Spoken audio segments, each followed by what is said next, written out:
A Maryland state agency faces unlawful detention allegations. Good evening. This is CTV News. I'm Danielle Irby. And I'm Patricia Malone. Thank you for joining us tonight. Well, family members of a Rockville resident file a lawsuit to challenge what they allege was the illegal and discriminatory conduct of Maryland Natural Resources Police. The lawsuit claims that Jose Villalta was unlawfully and improperly detained while cutting down a tree without a license at his uncle's house. The Washington Lawyers Committee for Civil Rights claims that it was for the sole purpose of assisting ICE in its efforts to deport the man.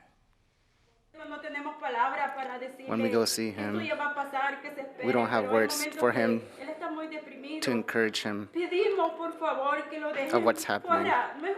So we want him out. They have no lawful basis to do what they did. So this violates the U.S. Constitution, his Fourth Amendment rights. There is a case out of the Fourth Circuit in 2013 that already established that.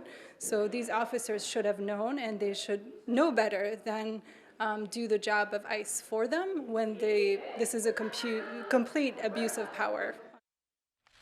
Jose Villalta is currently being held in a federal detention facility. The Prince George's school system launches a new initiative to provide every student comprehensive dental and vision service. The partnership with the Student Health Impact Project and CF Charities was announced at Avalon Elementary in Fort Washington. Starting in January, all students can receive free vision and dental care, including teeth cleanings and fillings. Parents will have to give consent before their children receive the services. The services will be provided inside these mobile vans, which will go to more than 120 schools in the county.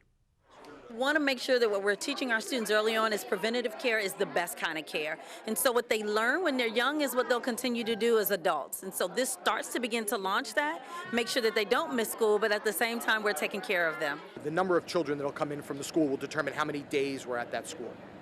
So if we have 75 students from a school, we may be there for the week. Wow. And we'll see all of those children.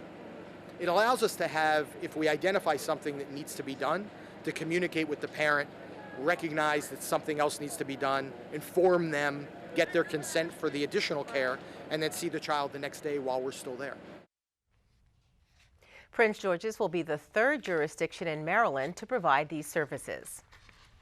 Montgomery County's top planners are so frustrated with the State Highway Administration that they may file a Public Information Act request. According to Maryland Matters, the planners claim that SHA has refused to provide key data related to a controversial highway widening proposal. They want answers for a host of questions about the project, including details about locally controlled land the state may need and the cost of new express toll lanes. Last week, Prince George's planners raised similar concerns in a heated exchange with state transportation officials. Well, if you're traveling for Thanksgiving, pay attention. State troopers across Maryland will be increasing patrols starting Wednesday to focus on impaired driving, speeding, and distracted driving. Keisha Butts has details. Many people will be traveling this Thanksgiving holiday to see their loved ones. In fact, in the Washington metro area, more than 1 million people will be hitting the roads, according to AAA. To make sure you make it to your holiday destination safely, officials recommend that you have your car serviced. And when you begin your travels, keep your eyes on the road and travel during off-peak hours.